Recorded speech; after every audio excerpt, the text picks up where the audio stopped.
بسم اللہ الرحمن الرحیم اللہم صلی علی محمد و آلہ و اطرتہ بعدد کل معلوم لک۔ صحیح مسلم میں کتاب الصیام میں روایت ہے، حضرت ابو ہریرہ رضی اللہ تعالی عنہ اس حدیث پاک کے راوی ہیں۔ آپ فرماتے ہیں کہ ان رسول اللہ صلی اللہ علیہ وسلم قال اذا جاء رمضان فتحت ابواب الجنہ وغلقت ابواب النار وصفدت الشیاطین۔ اس حدیث مبارکہ میں تاجدار کائنات سرور انبیاء صلی اللہ علیہ وسلم نے تین چیزوں کا بیان فرمایا۔ پہلی چیز بیان فرمائی کہ جب رمضان المبارک کا مہینہ آتا ہے تو اس ماہ مقدس کی آمد کے ساتھ ہی، اس ماہ مقدس کے آنے کے ساتھ ہی رب کائنات جنت کے تمام تر دروازوں کو کھول دیتا ہے۔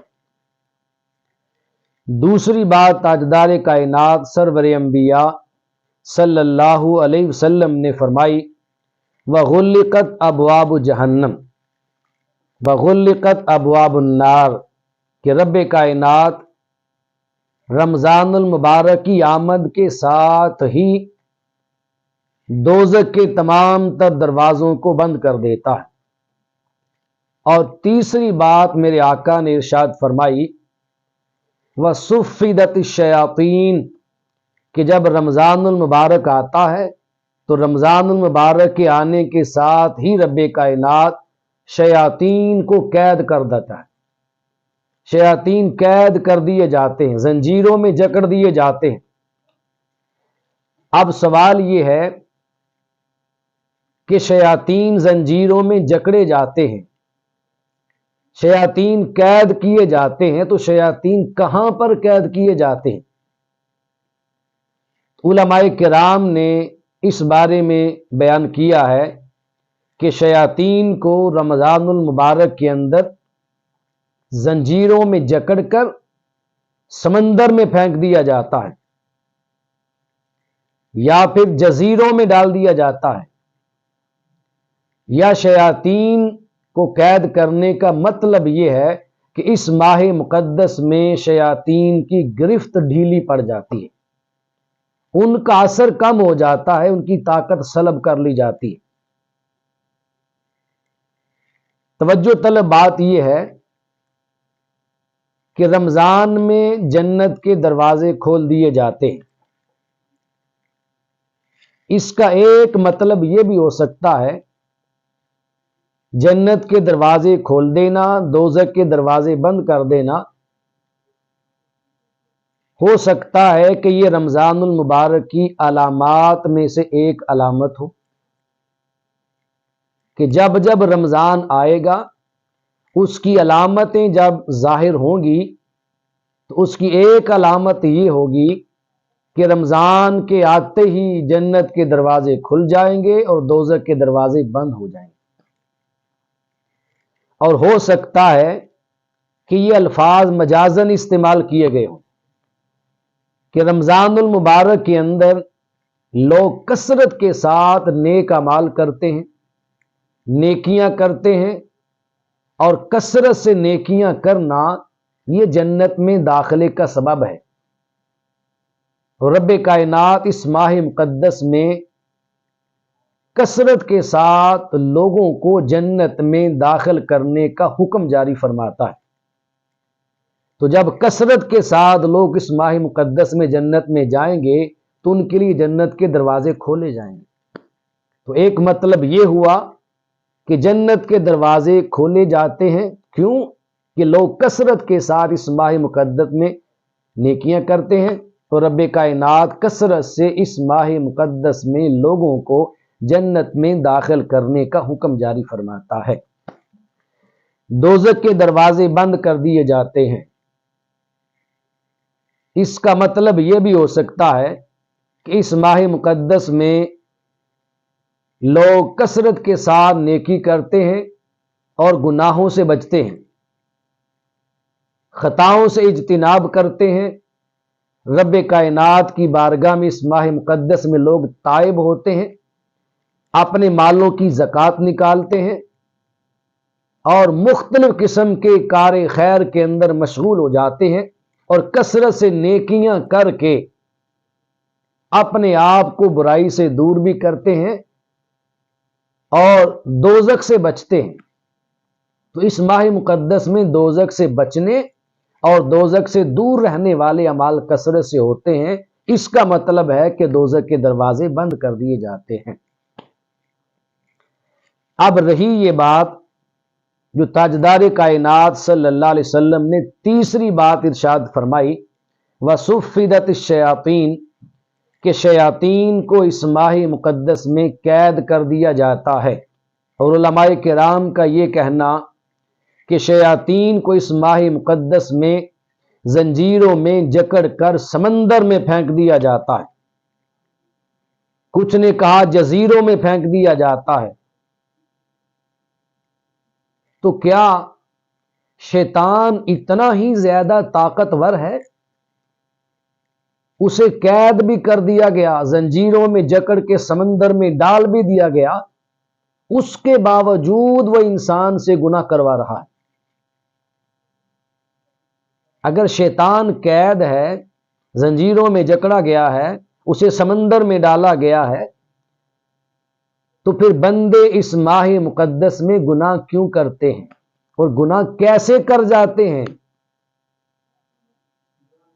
علماء کرام نے اس کی متعدد وجوہات لکھی ہیں کہ شیطان کے قید ہونے کے باوجود بھی بندے کا اس ماہ میں گناہ کرنا کس وجہ سے ہوتا ہے۔ اس کی پہلی وجہ تو یہ ہے، قابل توجہ بات ہے کہ روایت میں آتا ہے کہ سفیدت مردت الشیاطین،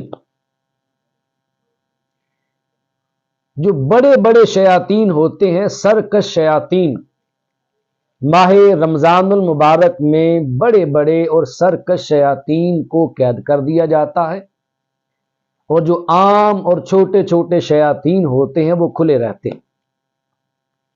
چونکہ چھوٹے اور عام شیاطین کھلے ہوتے ہیں اور وہ انسان کو اس ماہ مقدس میں بھی گناہ پر آمادہ کرتے رہتے ہیں، جس بنا پر بندہ اس ماہ مقدس میں بھی گناہ کر بیٹھتا ہے اور گناہ کر کے اپنے مولا کو ناراض کر لیتا ہے۔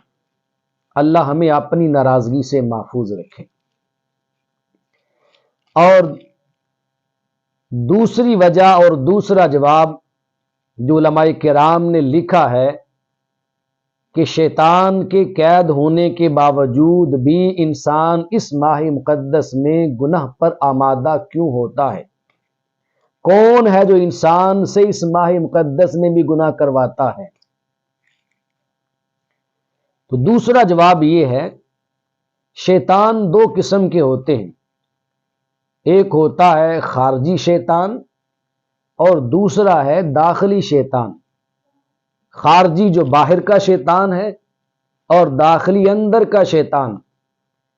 جب رمضان المبارک کا مہینہ آتا ہے تو اس مقدس اور کریم مہینے کے اندر رب کائنات خارجی شیطان کو قید کر دیتا ہے اور جو داخلی شیطان ہے وہ کھلا رہتا ہے۔ خارجی شیطان تو قید ہوتا ہے، انسان سے گناہ نہیں کروا سکتا، قید خانے میں پڑا ہے، اور جو داخلی شیطان ہے وہ اس مہینے کے اندر بھی انسان کو گناہ کرنے پہ آمادہ کرتا رہتا ہے اور ابھارتا رہتا ہے، جس بنا پر انسان اس ماہ مقدس کے اندر بھی گناہ کر بیٹھتے ہیں۔ اور اس کی تیسری وجہ یہ ہے انسان کے اس ماہ مقدس میں گناہ کرنے کی، شیطان نے پورے 11 مہینے لگاتار مسلسل ان تھکن محنت کی ہے، بے تحاشا محنت کی ہے اس نے انسان کے دل میں وسوسے ڈالنے کی، انسان کو بہکانے کی اور انسان کو نیکیوں سے اور مولا کی یاد سے دور لے جانے کی۔ 11 مہینے اس نے بڑی کوششیں کی، بڑی جد و جہد کی، اور 11 مہینے سخت محنت کی اس نے ہم پر کہ ہم کسی طرح اللہ کی یاد سے، نماز روزہ حج زکات سے دور ہو جائیں، اور 1 مہینہ اب شیطان غیر حاضر ہے۔ تو جب 11 مہینے اس نے بہت زیادہ محنت کی ہے اور 11 مہینے کی اس کی محنت اور محنت کے جو اثرات تھے وہ ہمارے دلوں کے اندر اس قدر راسخ ہو چکے ہیں کہ اب 1 مہینہ شیطان غیر حاضر بھی رہے تو 11 مہینوں کی محنت کا اثر باقی ہے، کوئی فرق نہیں پڑتا۔ اس کی مثال آپ یوں سمجھ لیں، آپ ایک ٹائر لے لیں، کسی گاڑی کا ٹائر، اور سڑک پہ آپ کھڑے ہو جائیں اور ٹائر کو اپنے ہاتھ سے ہلکا سا دھکا دیں اور چلائیں اور خود رک جائیں، پھر آپ دیکھتے رہیں ٹائر خود بخود آگے چلتا چلا جائے گا اور بہت دور تک ٹائر چلتا چلا جا رہا ہے۔ آپ نے کیا تھا؟ ہلکا سا دھکا دیا تھا، بس تھوڑی سی محنت کی تھی اور تھوڑی سی محنت کے بعد وہ چل پڑا، اب وہ رکنے کا نام نہیں لے رہا، آگے وہ خود چلتا جا رہا ہے۔ تو ایک ٹائر کو آپ تھوڑا سا دھکا دیتے ہیں، تھوڑی سی محنت کرتے ہیں، آگے وہ خود ہی دور تک چلتا چلا جاتا ہے، چلانے کی ضرورت پیش نہیں آتی۔ تو شیطان بھی اسی طرح 11 مہینے انسان کو دھکے دیتا ہے، نیکی سے اٹھا کر برائی کی طرف دھکیلتا ہے۔ اس نے 11 مہینے اتنے دھکے لگائے کہ اب 12ویں مہینے میں اسے دھکا لگانے کی ضرورت نہیں ہے، وہ ہم خود ہی چلتے چلے جا رہے ہیں۔ اتنا اس نے ہمیں گناہوں کی دل میں پھنسا دیا ہے، اتنا دھکیل دیا ہے کہ 12ویں مہینے وہ غیر حاضر ہے اور وہ دھکا ابھی بھی کام کر رہا ہے، ہم ابھی بھی چلتے جا رہے ہیں۔ اس نے جو ہمیں 11 مہینے پڑھایا، سکھایا، وسوسے ڈالے، رب کی یاد سے دور لے گیا، اب 12ویں مہینے میں اس کا اثر باقی ہے۔